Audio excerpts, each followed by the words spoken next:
تو یزید شرمندہ ہوا اور وہ چھڑی پیچھے ہٹا لیتا ہے اور پھر وہ کہتا ہے کہ نسل حسین مٹ گئی، حسین کی کھیتی اجڑ گئی، حسین کا کوئی نام لیوا باقی نہیں رہا، اب حسین کے وڈیروں کا بھی نام لینے والا کوئی نہیں رہا، حسین کے جو اشیاخ ہیں یعنی کہ اس کے جو بڑے بزرگ گزر رہے ہیں اب کوئی بھی ان کا نام نہیں لے گا۔ امام زین العابدین یہ ساری گفتگو توجہ سے سن رہے ہیں کیونکہ آپ نے اس کا جواب دینا ہے، اور آپ توجہ سے سماعت فرمائیں اور پھر آپ دیکھیے کہ امام زین العابدین وہ جواب دیتے ہیں کہ قیامت تک آنے والی مخلوق سبحان اللہ کی صدائیں بلند کرتی رہے، حضرت امام زین العابدین کے دیے ہوئے اس ایک جواب کا حق ادا نہیں ہو سکتا۔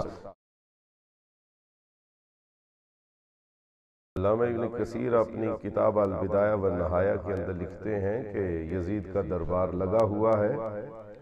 اور یہ جو روایت آپ کو سنا رہا ہوں ملا معین وائز کاشفی نے اپنی کتاب روضۃ الشہداء کے اندر بھی لکھی، اور امام ابو اسحاق اسفرائینی نے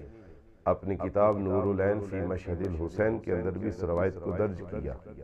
کہ دربار یزید ہے اور یزید تخت پہ بیٹھا ہے اور اس کے سامنے ایک میز رکھا ہوا، اور مخدرات عصمت یعنی کہ اہل بیت نبوی کی پاکیزہ اور پاک تینت خواتین سامنے کھڑی ہیں، حضرت امام حسین کی بہنیں، آپ کی بیویاں، آپ کی بیٹیاں اور دیگر پردہ دار خواتین دربار یزید میں کھڑی ہیں، اور ان میں نابالغ امام زین العابدین وہ بھی قیدی بنا کے وہاں پہ کھڑے ہیں، پا زنجیر ہیں اور ان کے ہاتھوں میں ہتھکڑیاں ہیں، پاؤں میں بیڑیاں، اور یزید کے سامنے میز کے اوپر ایک تشت رکھا جاتا ہے جس کے اوپر ایک کپڑا ہے، اور وہ کپڑا ہٹاتا ہے تو اس کپڑے کے نیچے جو کچھ ہوتا ہے اسے دیکھ کے خاندان نبوت کی بیویوں کے آنسو جاری ہو جاتے ہیں، اور وہ دیکھتی ہیں کہ وہاں پہ حضرت امام حسین کا کٹا ہوا سر رکھا، اور جو یزید ہے وہ ہاتھ میں چھڑی لے کر حضرت امام حسین کے لبوں پہ وہ چھڑی مارتا ہے، اور بڑا ہی غلیظ جملہ کہتا ہے، وہ کہتا ہے کہ اس منہ سے میرے خلاف باتیں کیا کرتا تھا، اس منہ سے میرے خلاف خطبے دیا کرتا تھا، تقریریں کرتا تھا۔ معلوم ہوا ظالم جابر اور غاصب حکمرانوں کو اہل اللہ کے خطبات، تقاریر اور باتوں سے بڑی تکلیف پہنچتی ہے، اور وہ ہر صورت ان کو بند کرنا چاہتے ہیں، وہ چاہتے ہیں کہ ان کی زبانیں نہ کھلیں، یہ بند ہو جائیں۔ تو یزید نے ایسے جب لبوں پہ چھڑی ماری، ایک صحابی رسول دربار میں موجود تھے، وہ کھڑے ہوئے، قربان جائیے صحابہ کی حق گوئی کے اوپر، اور ایسی حق گوئی رسول اللہ کے صحابی ہی کر سکتے ہیں۔ آپ اس ظالم اور جابر بادشاہ کے دربار میں افضل جہاد کا مظاہرہ کرتے ہیں، کلمہ حق کہتے ہیں، اور کیا کہتے ہیں؟ آپ فرماتے ہیں ارے او بدبخت، اس چھڑی کو ان لبوں سے پیچھے ہٹا لے، تو نہیں جانتا یہ کون سے لب ہیں، یہ وہ لب ہیں کہ میں نے اپنی آنکھوں سے دیکھا ہے کہ اللہ کے رسول صلی اللہ علیہ وآلہ وسلم ایک دن میں کئی بار ان لبوں کو چوما کرتے۔ تو یزید شرمندہ ہوا اور وہ چھڑی پیچھے ہٹا لیتا ہے، اور پھر وہ کہتا ہے کہ نسل حسین مٹ گئی، حسین کی کھیتی اجڑ گئی، حسین کا کوئی نام لیوا باقی نہیں رہا، اب حسین کے وڈیروں کا بھی نام لینے والا کوئی نہیں رہا، حسین کے جو اشیاخ ہیں یعنی کہ اس کے جو بڑے بزرگ گزر رہے ہیں اب کوئی بھی ان کا نام نہیں لے گا۔ امام زین العابدین یہ ساری گفتگو توجہ سے سن رہے ہیں کیونکہ آپ نے اس کا جواب دینا ہے، اور آپ توجہ سے سماعت فرمائیں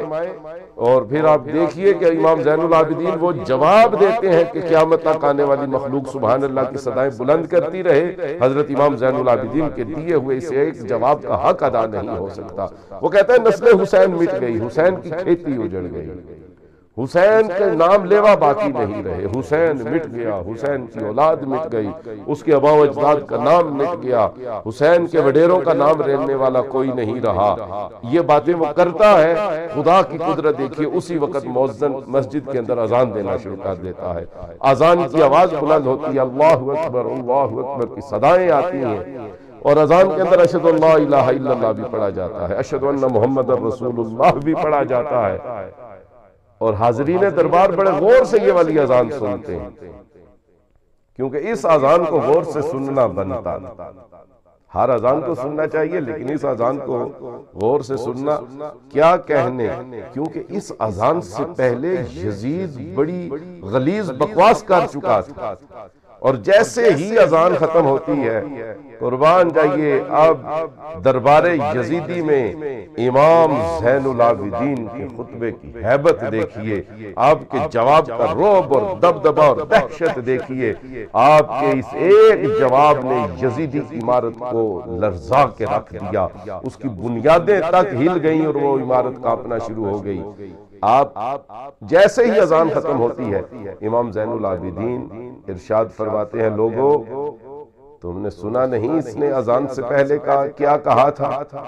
اس نے کہا تھا حسین کی کھیتی اجڑ گئی، حسین کی نسل مٹ گئی، اس کا کوئی نام لیوا باقی نہیں رہا، حسین کے آباء و اجداد کا بھی کوئی نام لینے والا باقی نہیں رہا۔ آپ نے فرمایا اس نے یہ کہا تھا؟ درباریوں نے کہا کہ بالکل کہا تھا۔ آپ نے فرمایا یہ بتاؤ ابھی جو اذان ہوئی ہے اس میں کسی اور کے نانا دادا کا نام پکارا گیا ہے یا حسین کے نانا محمد عربی کا نام پکارا گیا؟ بس یہ جملہ کہنا تھا کہ اہل دربار اش اش کر اٹھے۔ سب نے کہا جو اذان ہوئی ہے اس میں اگر نام آیا ہے تو حسین کے نانا کا نام آیا ہے، اس میں اگر نام آیا ہے تو اس ہستی کا نام آیا ہے جس کی گود میں حسین نے پرورش پائی ہے، اس میں اگر کوئی نام آیا ہے تو اس ہستی کا نام آیا ہے جنہوں نے حسین کو گٹی دی ہے، جنہوں نے حسین کو اپنے وجود کا حصہ قرار دیا ہے، بلکہ جنہوں نے کہا ہے کہ حسین مجھ سے ہے، میں حسین سے ہوں، اس ہستی کا نام آیا ہے جس کے سینے کے اوپر حسین کھیلتے رہے ہیں، کندھوں پہ سواری کرتے رہے ہیں۔ تو حضرت امام زین العابدین نے فرمایا لوگو پھر یہ بات ذہنوں کے اندر بٹھا لو، روئے زمین پہ جب تک مسجدیں بنتی رہیں گی، جب تک نمازی آتے رہیں گے، جب تک لوگ اذانیں دیتے رہیں گے، حسین بھی زندہ رہے گا، حسین کے نانا اور دادا کا نام بھی زندہ رہے گا، حسین کے آباء و اجداد کے نام لیوا بھی باقی رہیں گے اور ان کا نام بھی قیامت تک باقی رہے گا۔ اسی لیے کسی شاعر نے کہا نبی کے دل کا چین زندہ ہے، علی کا زیب و زین زندہ ہے، جناب فاطمہ زہرا کا نور عین زندہ ہے، اور نہ پوچھ وقت کی ان بے زبان کتابوں سے، سنو جو اذان تو سمجھو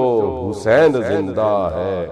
حسین مٹ سکے یہ یزید کی تھی آرزو، حسین مٹ سکے یہ یزید کی تھی آرزو، یزید مٹ گیا مگر جگہ جگہ حسین ہے، عجب لڑی ہے جنگ بھی حسین نے یزید سے،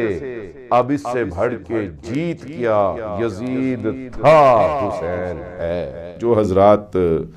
کوئی سوال پوچھنا چاہیں وہ کمنٹس کے اندر اپنے سوالات بھی دے سکتے ہیں، کسی خاص موضوع کے اوپر کچھ سننا چاہتے ہیں تو وہ اپنا موضوع بھی بتا سکتے ہیں۔ چینل کا نام ہے سید عطا اللہ شاہ بخاری آفیشل، اس چینل کو سبسکرائب کریں